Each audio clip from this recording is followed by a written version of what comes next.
भगवान की जय। श्री शिव महापुराण की जय। हर हर महादेव।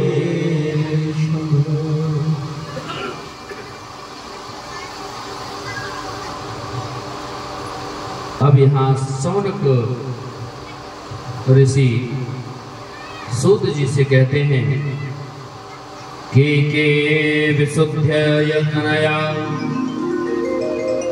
कथया पापिना कलौ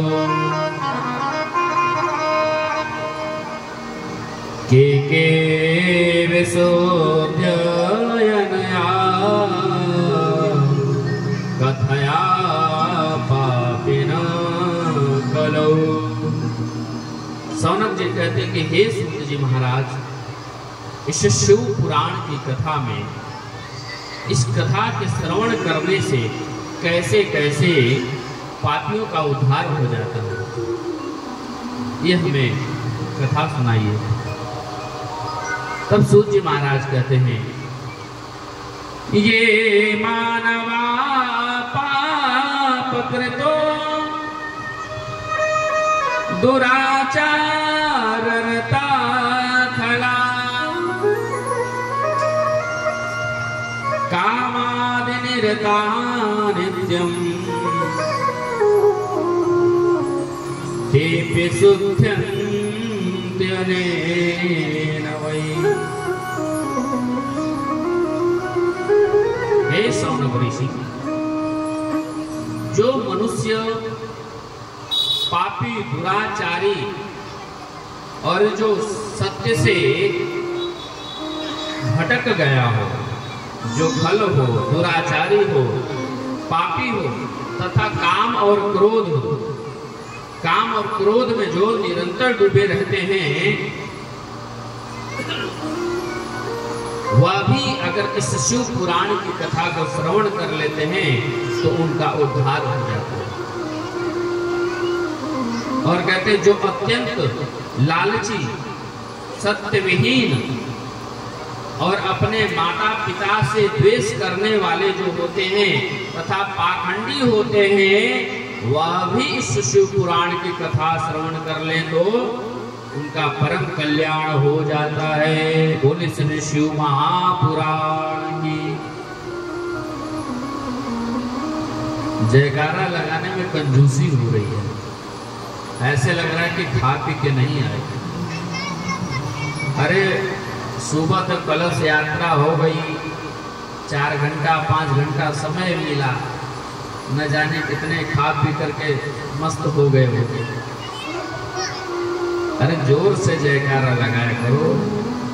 बोलिए शंकर भगवान की जय। शिव महापुराण की जय। हर हर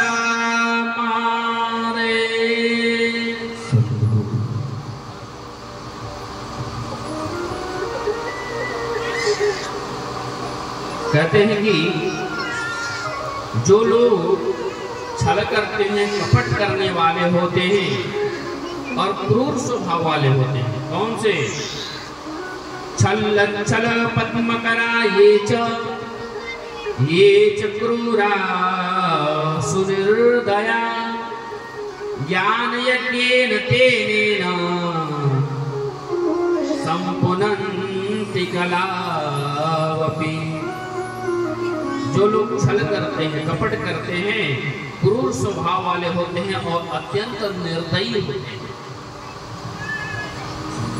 जिनका किसी के प्रति मान सम्मान की भावना ही न हो, निर्दयी हो, वह भी व्यक्ति इस कलयुग में इस ज्ञान यज्ञ से शुद्ध हो जाता है, इस परम कथा को सुन लेता है। तो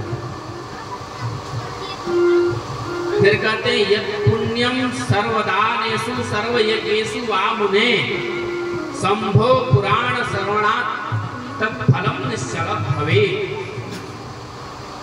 इस संसार में जितने भी प्रकार के दान हो, यज्ञ हो,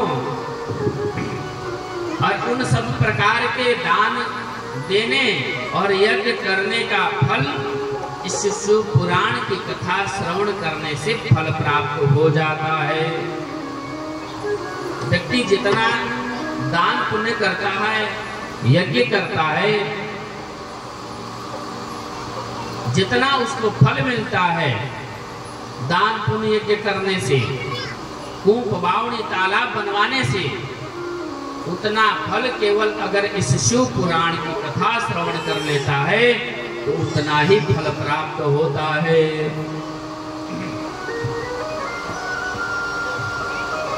पुराण श्रवणम शंभुर नाम संकीर्तनम तथा कल्पद्रुम फल सम्यक मनुष्याणाम संशय।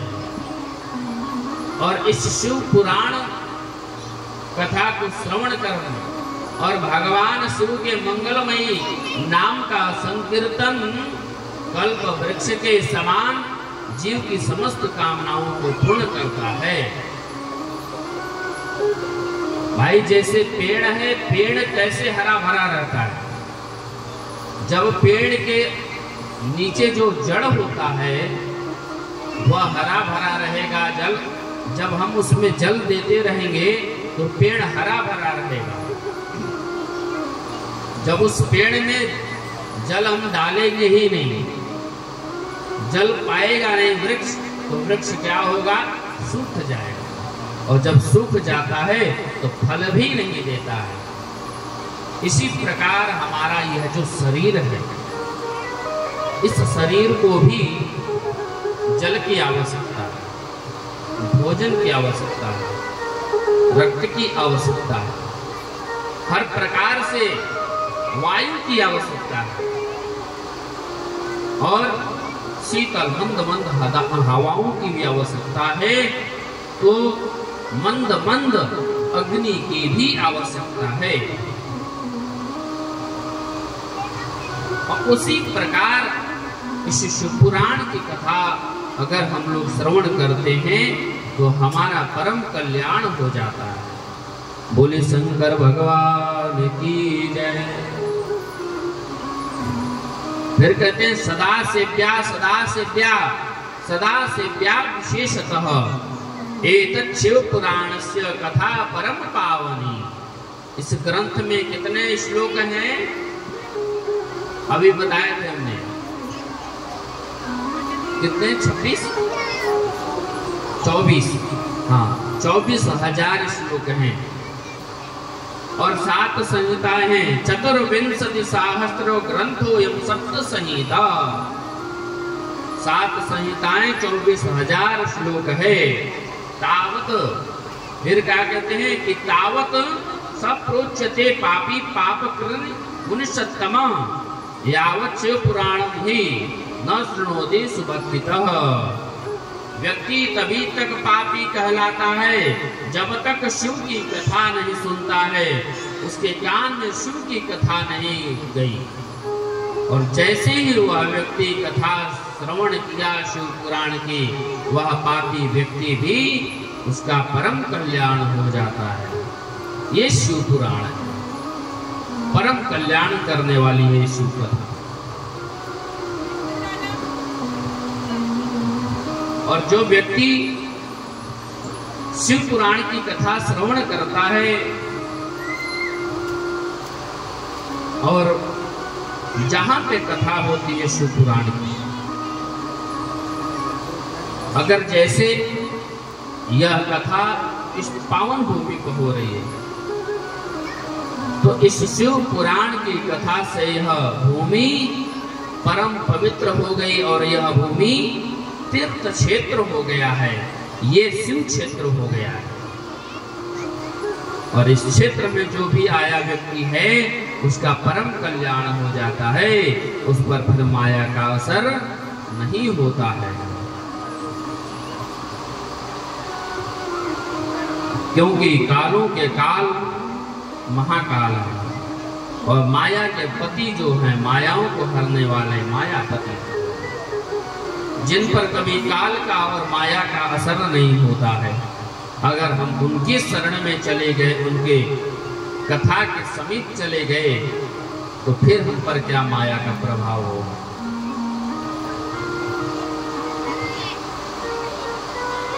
सदा पापरताये च ये सठास दुराशया ज्ञान यज्ञेन तेन संपुदन्ति कलावपि। क्या कहते हैं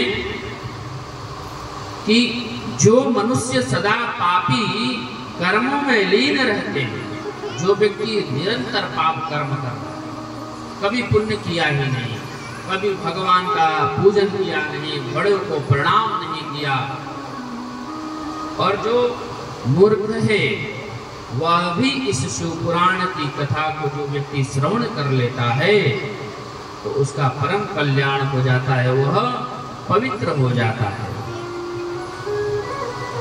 तो सनकादि ऋषियों ने कहा, हे सूत जी महाराज,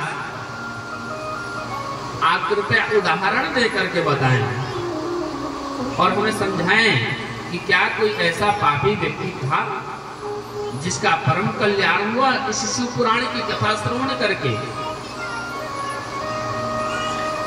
जैसे कोई चीज अगर हमें सिद्ध करनी होती है तो गवाहों की जरूरत पड़ती है। भाई प्रूफ दोगे तभी तो पास होगे। जब व्यक्ति अदालत में जाता है, कोर्ट में जाता है, तो जब जज कहता है कि भाई क्या प्रूफ है कि तुमने यह कार्य नहीं किया है, तो आपके पास वह प्रूफ होना चाहिए। आपके पास प्रूफ होगा तभी तो पास होगे, तभी तो भाई छूटोगे। इसी प्रकार सौनक आदि कहते हैं सूत जी महाराज से कि कोई उदाहरण देकर के हमको समझाएं कि क्या इस कथा को श्रवण करने से किसी की परम सद्गति हुई है, किसी का परम कल्याण हुआ है। तो उदाहरण देकर के शिव पुराण का बखान करते हैं सूत जी महाराज।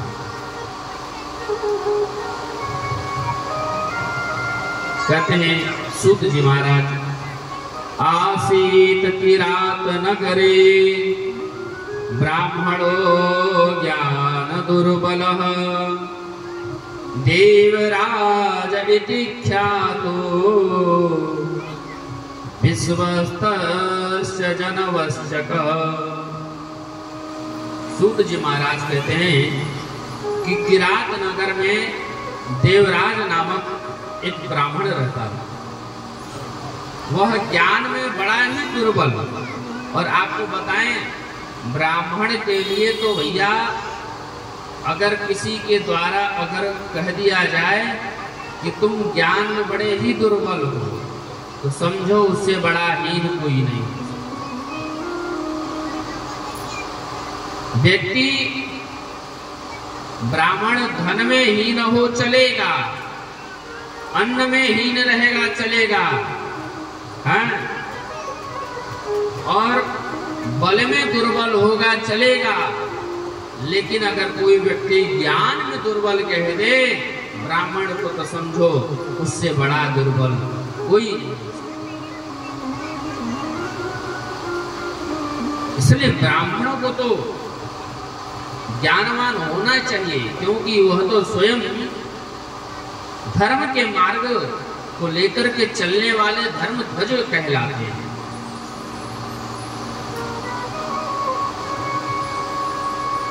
भाई किसी पंडित जी के पास ज्योतिष का नॉलेज न हो और जाकर के कह दे कोई, पंडित जी थोड़ा अपने ज्योतिष विद्या से बताइए हमारे भविष्य क्या होने वाला है।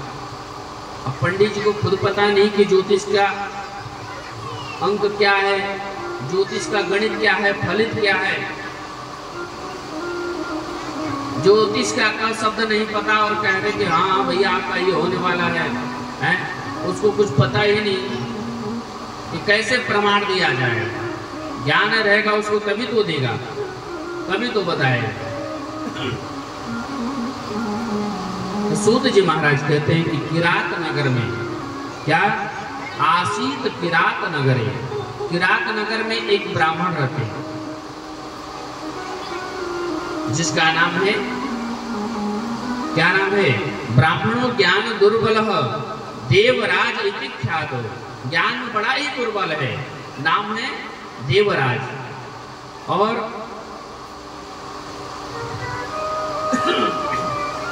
सूत जी कहते हैं कि विश्वस्त जनवश्चकः, देवराज अपने ही लोगों को ठगने का काम शुरू कर दिया। धर्म का कार्य करता था, उसमें भी ठगने का काम शुरू कर देता था, लोगों को चूना लगाने। 50 रुपए का सामान लाए गए तो आकर के कह देता सामने वाले, भैया ये 100 रुपए का सामान है। तो धर्म के कार्यों में भी ठगने का काम शुरू कर दिया। और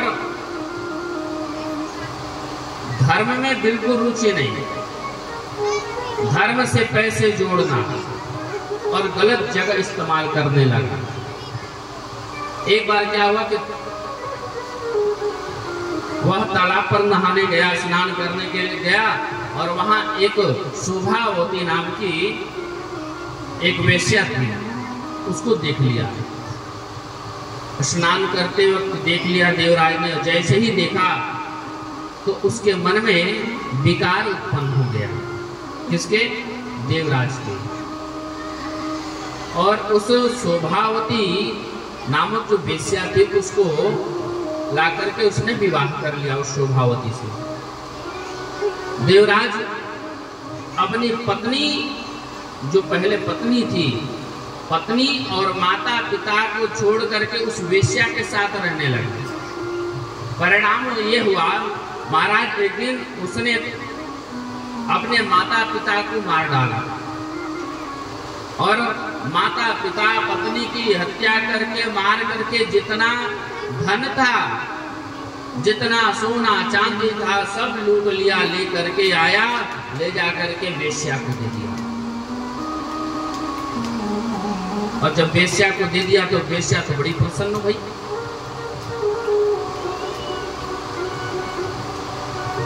क्योंकि उसको तो धन ही चाहिए, सोना चांदी जेवरात चाहिए।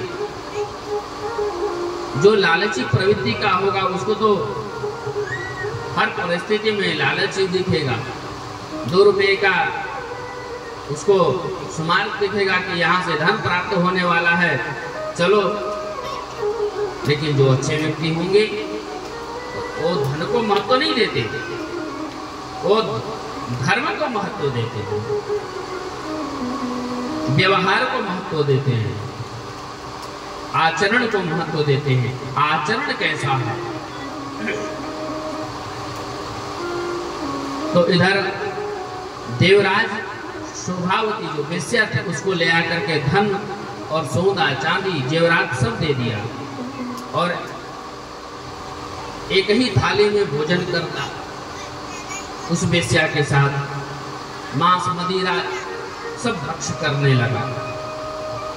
एक दिन घूमता हुआ संयोग से प्रतिष्ठानपुर नामक ग्राम में पहुंचा।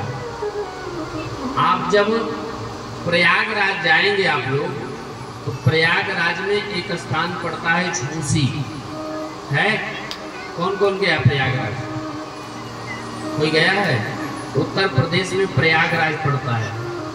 हर वर्ष माघ का मेला लगता है और 6 साल तक अर्ध कुंभ लगता है और 12 वर्ष पे पूर्ण कुंभ लगता है। तो आप लोग अवश्य जाएं प्रयागराज, एक बार अवश्य जाएं और वहां स्नान करें जहां त्रिवेणी संगम बहती है, गंगा जमुना और सरस्वती। तीनों नदियां प्रवाहित होती हैं। गंगा और यमुना तो उद्गम है, वहां दिखाई पड़ते हैं, लेकिन जो सरस्वती हैं वो सूक्ष्म रूप में है, वो आभास नहीं होता, दिखाई नहीं पड़ता है। जब वहां जब किले के अंदर जाएंगे, वहां किला है त्रिवेणी संगम के तट पर, वहां जब जाएंगे तो वहां एक कूप बना है, उस कूप से ही सरस्वती नदी का आपको दर्शन हो सकता है। बड़ी दिव्य लगती है। तो महाराज प्रयागराज में प्रतिष्ठानपुर है जिसका नाम है झूंसी। जब प्रयागराज से जब उस पार जाएंगे आप संगम को पार करके तो झूंसी स्थान पड़ता है, उसी को प्रतिष्ठानपुर कहा गया है। तो जैसे प्रतिष्ठानपुर पहुंचा तो महाराज वहां उसने एक शिवालय देखा, और शिवालय देखा वहां से बहुत साधु संत एकत्रित हुए थे, और देवराज उसी मंदिर में, वहां शिव मंदिर था, शिव मंदिर में जाकर गया और रुक गया, वहीं रात्रि में विश्राम किया। रात्रि में महाराज देवराज को तेज बुखार आ गया, पीड़ा जड़ पीड़ा हो गई, महाराज उठ के जा भी नहीं सकता। और संयोग से उस शिव मंदिर के प्रांगण में एक विप्र देवता भगवान शंकर की शिव कथा कह रहे थे, शिव महापुराण की कथा, और ब्राह्मण के द्वारा गाए जा रहे शिव महापुराण की कथा उस देवराज ने श्रवण कर लिया।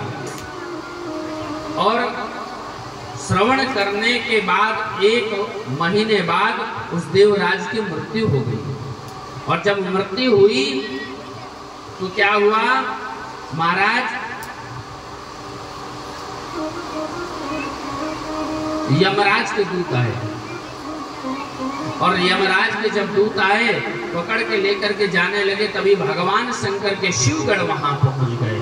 और जैसे ही वहां शिव के दूत आए पांसों में बांध करके, और जैसे ही दूत यमपुरी को लेकर के जाने लगे तो शिव के जो गण थे, तो यम के दूतों में शिवगणों में युद्ध हो गया। बोले आप नहीं ले जा सकते इसको, ये महापापी है। तो भगवान शंकर के शिव के गण कहते हैं पापी नहीं है, क्योंकि